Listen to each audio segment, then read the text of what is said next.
Say that again. Jordan's voice cut through the low hum of the bar, sharp enough to make the room freeze. His eyes didn't blink. His shoulders still, but his tone, cold, steady, carried the kind of weight that made even drunk men sober. Across from him, Marcus slowly set his glass down. The amber liquid inside trembled just slightly. "Jay, don't," I said, Jordan repeated. This time quieter, his words more dangerous. "Say that again." At the far end of the counter, 3 off-duty cops in half-zipped jackets turned to look. One of them, the biggest, with a half-finished beer in hand, smirked. "Didn't mean to hit a nerve, friend. Just talking.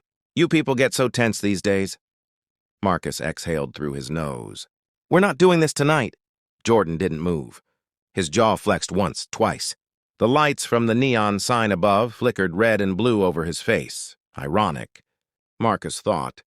How the colors of justice always looked like warning signs in the wrong place. "You know what's funny?" Jordan said quietly, eyes still locked on the man. "You can serve your country, bleed for it, save men you'll never meet, and still be treated like you're the problem." The cop leaned back, smirking wider. "Save the speeches, tough guy. This ain't the army." Marcus spoke low, calm, deliberate. "Jordan, look at me." Jordan's eyes didn't move. "No, not tonight." Marcus's voice dropped an octave. "Brother, don't throw it all away over someone who doesn't matter." Something in the air shifted, heavy, electric. The bartender looked like he wanted to vanish. A couple at the far table quietly got up and left, sensing the storm about to break. The second cop, younger, nervous, tugged his friend's sleeve. "Hey, come on, man, leave it." But the big one laughed. "Nah, I want to hear what Soldier Boy's got to say." "What are you, huh? Security guard? Bouncer? Thought you people were supposed to smile while you serve. Drinks." Jordan's hand tightened on his glass, but he didn't lift it. His voice, when it came, was level. The kind of calm that came from training, not peace. "I'm not a bouncer," he said. "I'm Commander Jordan Hayes, U.S. Navy SEALs." The bar went silent. Even the jukebox stopped mid-song. The cop laughed, but it cracked halfway through. "You, Commander?" "Right, and I'm the President." Marcus finally turned, his quiet composure suddenly sharper. "You might want to stop now," he said softly, "before you say something you can't take back." The cop stood, puffing his chest, but Marcus didn't move an inch. Years of command filled the stillness around him. "You know what's sad?" Marcus said, eyes meeting the man's. "You think authority gives you power, but real power's knowing when to stay human." "Who the hell are you supposed to be?" "Captain Marcus Hayes," he said simply. "U.S. Army Special Operations." The younger officer's face fell. "Wait, Hayes? Like the Hayes twins?" The third cop's hand slipped off his beer. He'd heard the name before. The Hayes twins, one Navy, one Army. The brothers who'd led joint rescue missions in 2 continents. The ones who disappeared quietly back into civilian life. Heroes no one noticed at first glance. The big man's smirk died, but his pride didn't. He barked out a bitter laugh. "Nice story, but out here, nobody cares about your titles." Marcus nodded slowly. "You're right," he said. "But what you should care about is respect." Jordan rose to his feet. He wasn't yelling. He didn't need to. The quiet authority in his stance spoke louder than rage ever could. "You walk into a bar, thinking you know people," he said. "You size them up by their skin, their clothes, their silence. You don't ask. You assume. You push. You provoke. Then you call it doing your job." He took a step forward, eyes never leaving the man's. "But you know what really scares you? That people like us, the ones you think you're above, we protect you anyway, even when you'd never do the same for us."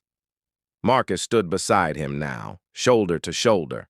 Identical faces, 2 different storms.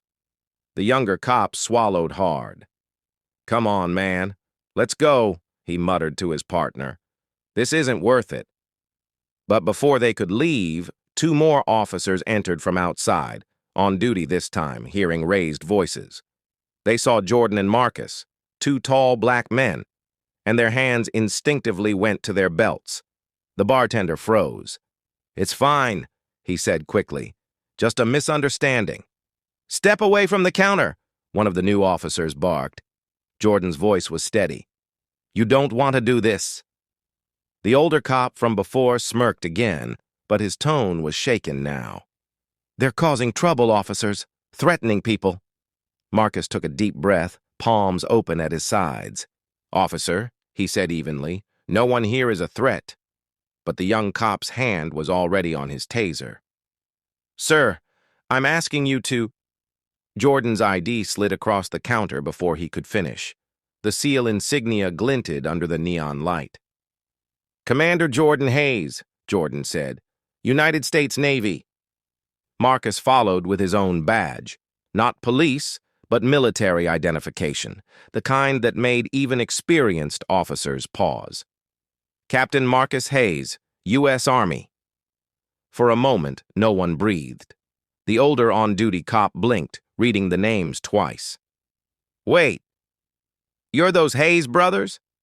Jordan nodded once. "Yes, sir." Silence swallowed the bar. The off-duty cop who'd started it all looked like he wanted the floor to open up beneath him. Marcus finally exhaled, tension leaving his shoulders. "Now," he said, looking directly at the man who'd mocked them, "I think you owe the bartender an apology." The man's throat worked as he stammered, Look, I didn't know." Jordan's gaze softened, just a fraction. "That's the point. You never know, but you still judge. That's what needs to change." He turned to the officer nearest him, voice low but calm. "You wear the same badge I used to salute. Don't dishonor it by letting fear make your choices for you." The cop lowered his eyes. "Yes, sir."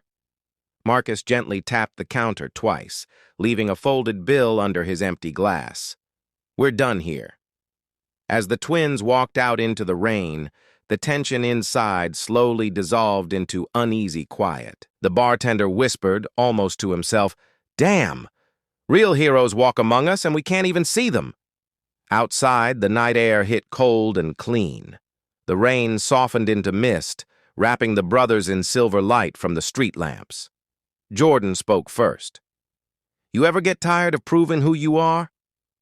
Marcus didn't answer for a long time. Then he said quietly, "Every day.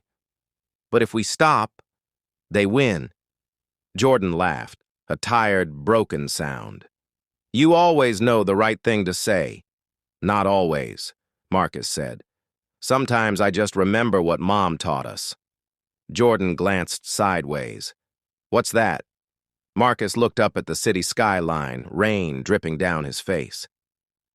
"That respect isn't something you wait for. It's something you carry, even when no one gives it back." They walked in silence for a while.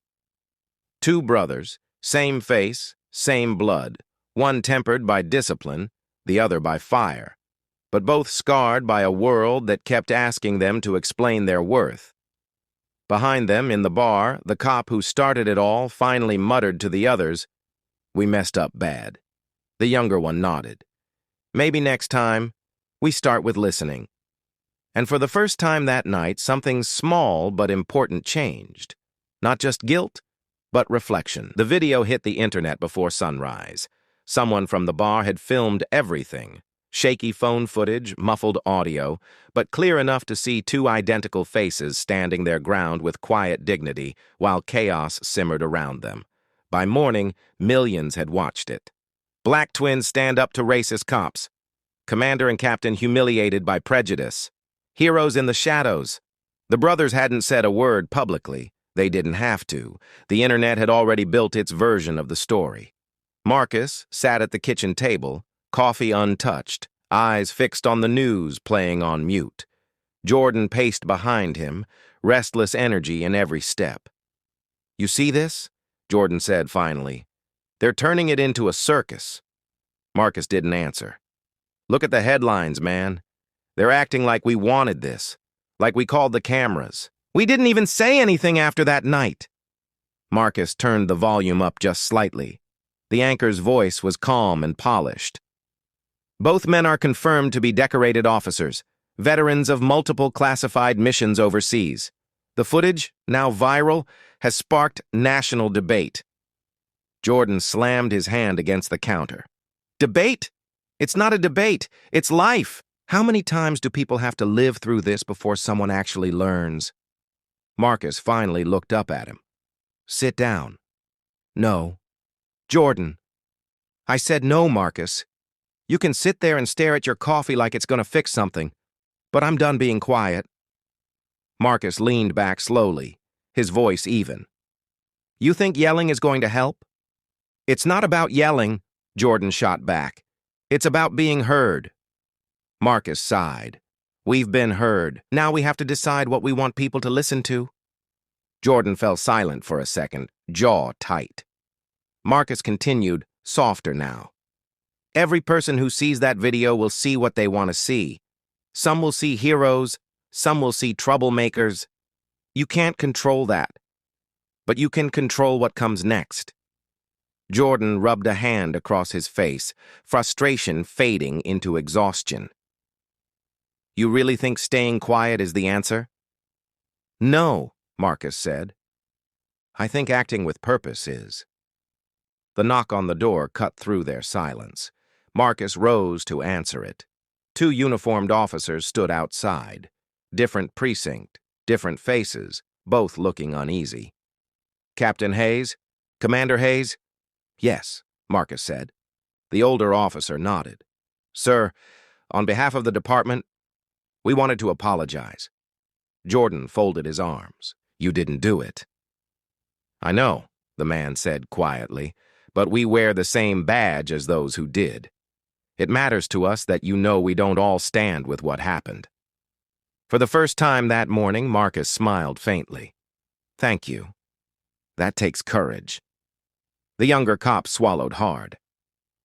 If it means anything, sir, the one who started it. He's been suspended. He turned himself in this morning. Jordan's eyebrows lifted, surprised. Marcus nodded. Good. That's a start. The officers left, and the brothers stood in the doorway watching their cruiser pull away. Jordan murmured, You think he really meant it? Marcus looked thoughtful. Maybe. Or maybe he's just trying to clean the stain off his conscience. But either way, it's something.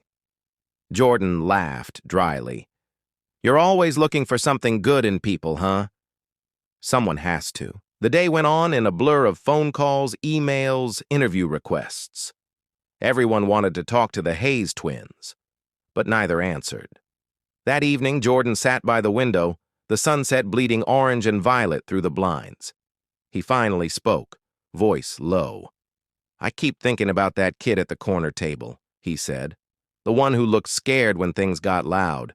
Probably saw two guys who looked like him getting surrounded. What does he think now? That it's always going to be like that? Marcus leaned against the wall beside him. Maybe he saw something else.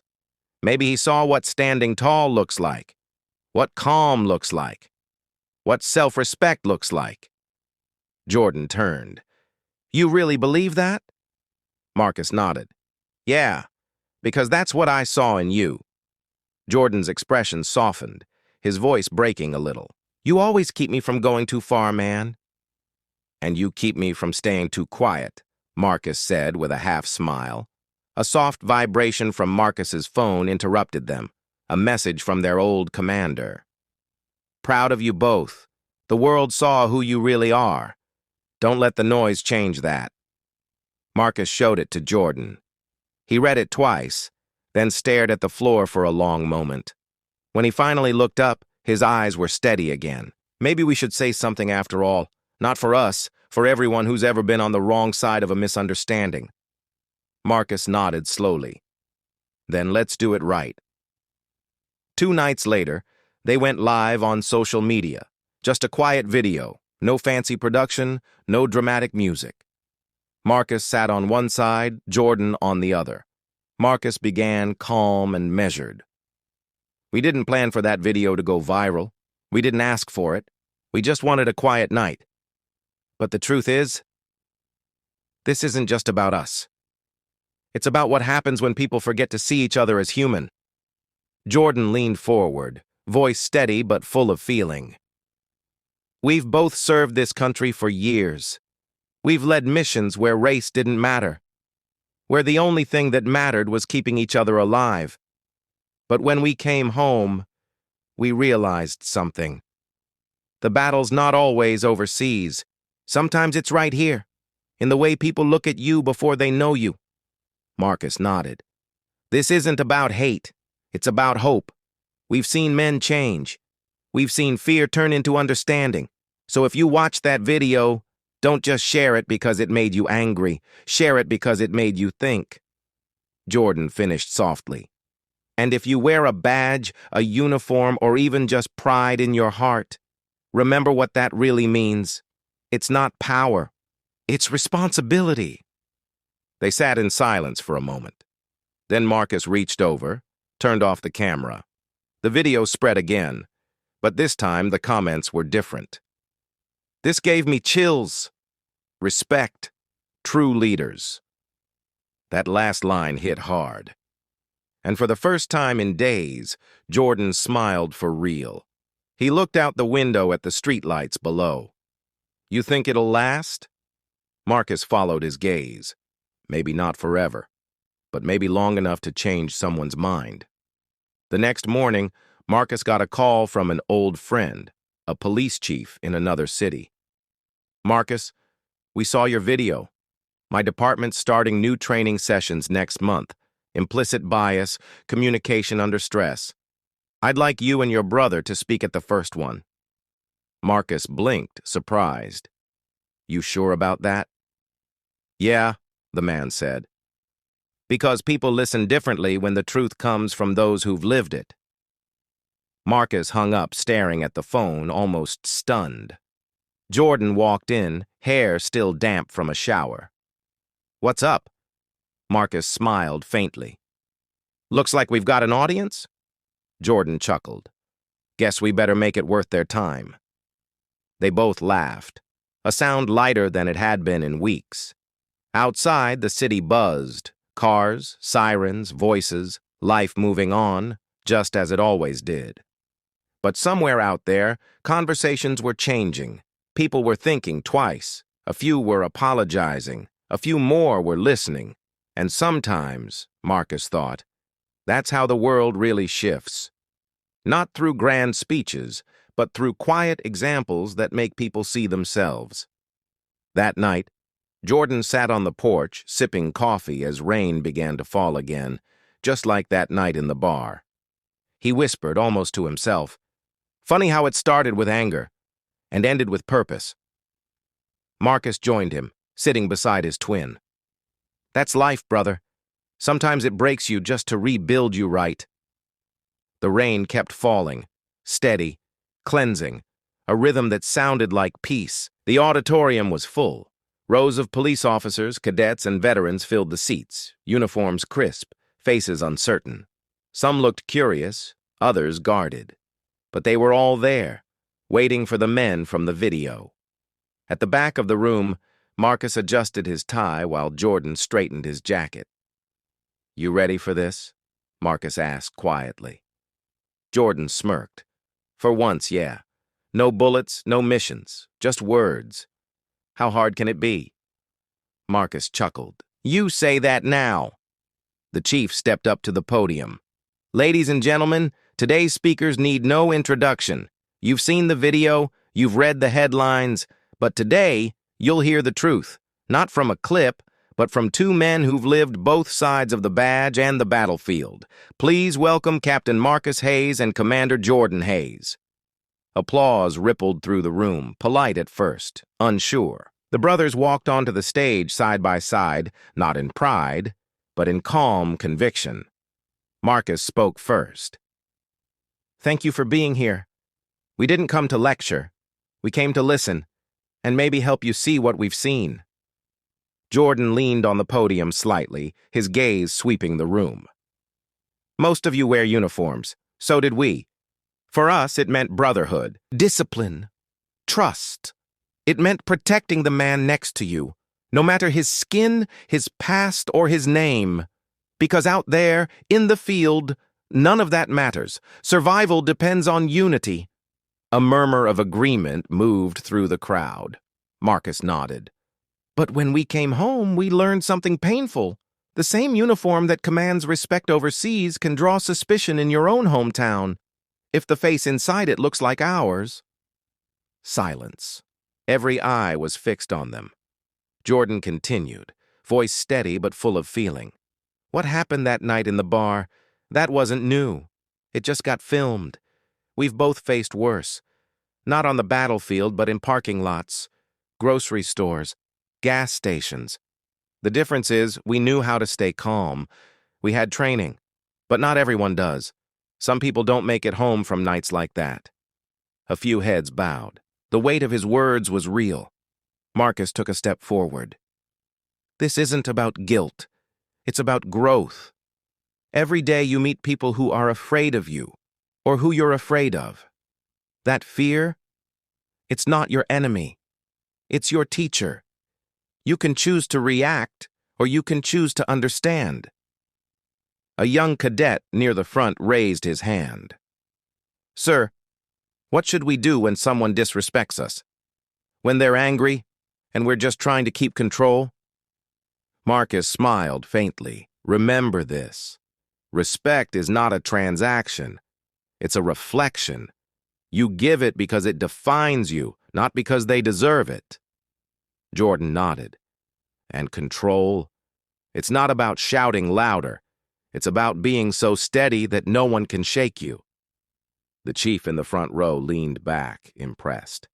Around the room, the tension began to melt into quiet understanding. Marcus looked at his brother. You want to tell them what Mom used to say? Jordan grinned. She used to say, you can't fight darkness by cursing it. You fight it by being the light. A soft laugh rippled through the crowd. Then Jordan grew serious again. We've both seen darkness, the kind that makes men lose themselves. But we've also seen courage in unexpected places. Sometimes it's a soldier dragging a wounded friend to safety. Sometimes it's an officer choosing to lower his weapon. And sometimes, he looked out across the audience, it's someone admitting they were wrong. A heavy silence followed. Not awkward, honest. Then a man stood up near the back. The off-duty cop from the bar. His uniform looked heavier than everyone else's. He cleared his throat, voice rough. I was that man in the video. Gasps rippled through the room. Jordan blinked, surprised. Marcus stayed still. The man's hands shook slightly as he spoke. That night, I saw what I wanted to see. I judged. I was wrong. I came here to say that, not because someone told me to, but because I needed to. I've been wearing this badge for 15 years. I thought I understood service, but I didn't understand humanity. The room went utterly still. Marcus stepped down from the stage, walked toward the man, and extended his hand. The officer hesitated, then took it. Marcus said softly, That's how change starts. Applause erupted, not wild, but sincere. Jordan looked out over the crowd, his voice carrying steady across the room. You see, it's not about black or white. It's about right. We can't undo what's done, but we can choose what happens next. The crowd rose to its feet. When the applause faded, Marcus took one last step toward the mic. If there's one thing we want you to remember, he said, it's this. Respect isn't something you demand. It's something you demonstrate. The hall was silent again, but this time it wasn't out of tension. It was reflection. The twins left the stage side by side, the same way they had that night from the bar. But something had changed. Not the world, not overnight, but people, individual hearts. That was enough. Outside, evening sunlight spilled gold across the pavement. The chief caught up to them, smiling. You two did something today that training manuals can't teach. Jordan smiled back. We just told the truth. Marcus added, and sometimes that's all people need to hear. As they walked toward their car, a group of young cadets ran up, asking for a photo. Jordan laughed. "Man, we're not celebrities." One of the cadets grinned. "No, sir, but you're the kind of men we want to be." That stopped them both for a second. Marcus clapped the young man on the shoulder. "Then just remember, strength isn't measured by how loud you stand, but how calmly you listen." The sun dipped low as they drove off, the light flickering across their faces. Two brothers, same face, same mission, proving that power isn't in rank, but in heart. Jordan looked out the window, quiet for a while. Then he said almost to himself, "Crazy how one bad night turned into something good." Marcus smiled. "Sometimes storms don't come to destroy you. They come to clear your path." And in that quiet car, with the road stretching endlessly ahead, both men knew the real victory wasn't what people said about them. It was what people saw because of them. They didn't just change opinions. They sparked conversations that would ripple through homes, schools, and stations. The kind that made someone pause before judging, breathe before shouting, and see before assuming. And that, Marcus thought, was worth everything. True power isn't proving who you are, it's remembering who you are when the world forgets. If this story moved you, share it with someone who needs to hear it today. Maybe a friend, a coworker, or someone you love. And tell us in the comments, which moment or which character touched you most? Where are you watching this story from? We'd love to know. Don't forget to like the video, drop a comment, and subscribe to our channel, Black Saga, for more stories that remind us what humanity really means. Because sometimes one story can change the way we see the world.